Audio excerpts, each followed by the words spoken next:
শুরুতেই বড় প্রশ্ন, শেখ হাসিনা কি সত্যিই ডিসেম্বরেই বাংলাদেশে ফিরতে পারবে, নাকি তার দেশে ফেরার ঘোষণা কেবল রাজনৈতিক বার্তা? দিল্লি থেকে দেওয়া তার সাম্প্রতিক বক্তব্যের পর এই প্রশ্ন এখন বাংলাদেশের রাজনীতি ও ঢাকা দিল্লির সম্পর্কে কেন্দ্রবিন্দুতে। ২০২৪ সালের আগস্টে ক্ষমতা হারানোর পর থেকে শেখ হাসিনা ভারতের অবস্থান করছে। দীর্ঘ সময় পর দিল্লি থেকে তার দেশে ফেরার সম্ভাবনা কথা প্রকাশ্যে আসায় বিষয়টি নিয়ে নতুন করে আলোচনা শুরু হয়েছে। তার বক্তব্যের পর ঢাকায়ও তৈরি হয় তীব্র প্রতিক্রিয়া। বাংলাদেশ সরকারের পক্ষ থেকে আপত্তি জানানো হলেও দিল্লিতে অনুষ্ঠিত সেই সংবাদ সম্মেলন শেষ পর্যন্ত দুই দেশের সম্পর্কের ওপর নতুন চাপ তৈরি করেছে। এর মধ্যেই ঘটে আরেকটি গুরুত্বপূর্ণ ঘটনা।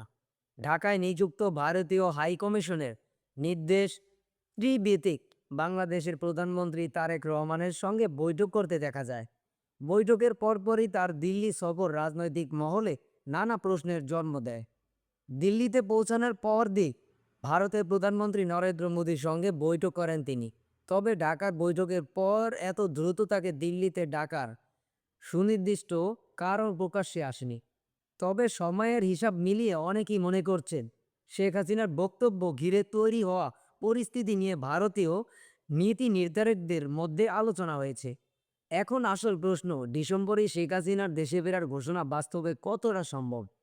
দেশে ফিরতে হলে তাকে শুধু রাজনৈতিক সিদ্ধান্তের উপর নির্ভর করলেই হবে না। তার বিরুদ্ধে থাকা আইনি বিষয়, বাংলাদেশের বর্তমান রাজনৈতিক পরিস্থিতি এবং ভারত বাংলাদেশের কূটনৈতিক সম্পর্ক সবকিছুই এখানেই গুরুত্বপূর্ণ হয়ে উঠতে পারে। অর্থাৎ শেখ হাসিনা দেশে ফিরতে চাইলে সামনে একাধিক পথ থাকলেও প্রতিটি পদের সঙ্গে রয়েছে রাজনৈতিক ও আইনি জটিলতা।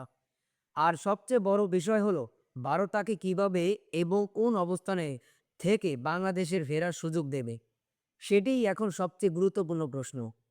তাই ডিসেম্বরের ঘোষণাটি শেষ পর্যন্ত বাস্তব রূপ নেয় কিনা, নাকি এটি কেবল রাজনৈতিক চাপ তৈরির জন্য একটি কৌশল, সেটিই এখন দেখার বিষয়।